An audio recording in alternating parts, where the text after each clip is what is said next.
안녕하세요. 부의 오르막길 용신입니다. 오늘은 주택담보대출 15억 족쇄 푼다라는 기사에 대해서 얘기 나눠보려 합니다. 정부 역대급 거래 절벽의 규제 완화 검토, 시가 15억 넘는 아파트 주담대 금지 폐지 피로, LTV 제도 개편 조정 대상 지역 추가 해제도 추진. 이렇게 15억 대출 푸는 기사가 우리나라 여러 신문 일간지에 게시되고 많은 정보들이 나오고 있는데요. 실제 기획재정부 보도 설명 자료에 따르면 부동산 규제 추가 정상화의 방향과 내용에 대해서는 관계 부처 간 합의하거나 결정된 바가 전혀 없습니다라고 발표를 했습니다. 9월 4일 일요일에 바로 저녁에 발표가 나왔는데요. 보도 내용은 22년 9월 4일 일요일 한국경제 서울경제는 역대급 거래 절벽에 1년 일찍 주담대 15억 대목 뽑는다 등 제약 기사에서 정부가 15억 원 초과 아파트에 대한 주담대 금지 폐지, 규제 지역 추가 해제 등을 검토하고 있으며 이와 같은 내용을 추석 이후 부동산 관계 장관 회의를 통해 발표할 계획이라고 보도. 이게 기사의 골자고요.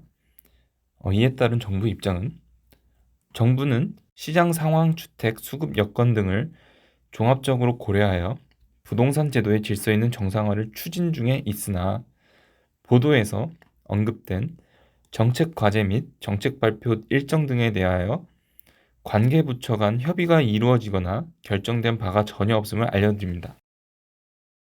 이제 힌트가 있습니다. 부동산 제도의 질서 있는 정상화를 추진 중에 있으나 이러한 기사를 내보내는 이유는 일종의 쿠션 작용을 하는 거예요.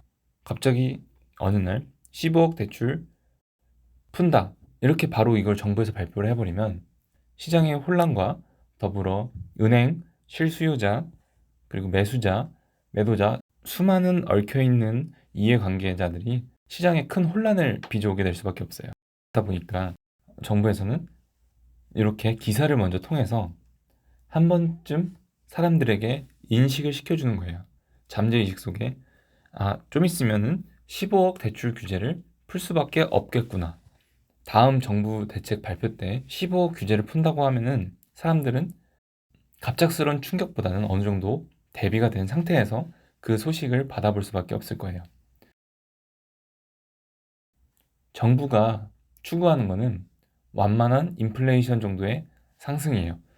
부동산 가격 하락을 절대 바라지 않습니다. 우리나라 국민들 재산의 대부분이 부동산에 쏠려 있는 만큼 부동산이 폭락이 된다고 하면은 정부가 가장 바라지 않는 시나리오예요. 일부 폭락론자들이 주장하는 부동산 폭락은 정부가 먼저 나서서 그렇게 폭락이 오지 않을 정도로 대출 규제를 완화를 하고 매수자들에게 우호적인 전략을 취할 수밖에 없습니다. 그것이 바로 부동산 사이클이고, 물론 지금은 거짓이지만 이렇게 보도자료가 나오는 이유 또한 앞으로 정부는 부동산 규제를 차츰차츰 완화할 거고요. 문재인 정부에서 발표한 부동산 대책을 대부분 이전 정부 대책으로 돌리려는 노력을 지속적으로 할 겁니다. 그럼 우린 여기서 투자 전략이 있습니다. 15억 대출이 나올 때를 대비해서 미리 내가 살 지역, 갈아탈 수 있는 지역에 대해서 조사를 하고 이때야말로 서울로 진입할 수 있는 가장 좋은 시기입니다. 돈이 있는데도 집값 떨어지는 게 무서워서 집을 안 사고 계신 분들이 많아요. 그런 분들은 적극적으로 15억 이상 아파트를 미리 눈여겨보는 거예요. 15억 이상이 아니더라도 14억대, 15억대 이런 아파트는 지금부터 적극적으로 언제든지 내가 가서 매수할 수 있는 전략을 취해놓고 부동산 사장님들에게도 먼저 가서 안면을 터서 내가 이러해서 15억 대출 규제만 풀리면 나는 이 아파트를 무조건 살 거다. 이런 인식을 먼저 심어두는 것도 중요합니다. 자, 오늘 내용을 정리하자면 앞으로 윤석열 정부의 부동산 정책은 매수자에게 우호적인 전략을 취할 수밖에 없는 구조다. 그러다 보니까 지금은 대출 시 15억 고가 아파트에 대한 대출을 완화한다는 내용을 기사로 먼저 내보냈고, 물론 지금 정부에서는 부인을 했으나 이것은 시장 참여자들에게 어느 날 갑자기 15억 주담대 금지를 폐지하겠다고 정부에서 발표해버리면 시장에는 큰 혼란이 오기 때문에 미리 시장이 대비할 수 있는 시간을 준 거예요. 또 앞으로 정부 정책은 지금 거래가 가장 절벽인 이유가 뭐죠? 바로 취득세 중과예요. 물론 무주택자들이 집을 사는 게 가장 좋지만 지금 집값을 가장 많이 거래되고 상승시키고 했던 요인 중에 가장 큰 거는 다주택자예요. 다주택자가 주택 취득 시 3주택자 이상부터는 12% 이상을 때리고 있으니 매수가 줄어들 수밖에 없는 구조입니다.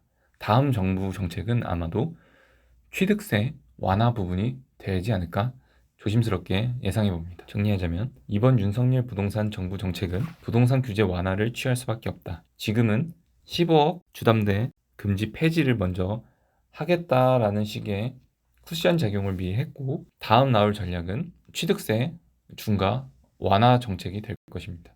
따라서 우리는 서울 중심지에 14억에서 15억 언저리 부근의 아파트를 미리 리스트화해서 언제든지 내가 살 수 있게 현금과 그런 갈아타기 전략을 취할 스탠스를 항상 대비를 해둬야 된다는 게 결론이 되겠습니다. 부동산은 항상 사이클이 있습니다. 짧은 하락과 긴 상승입니다.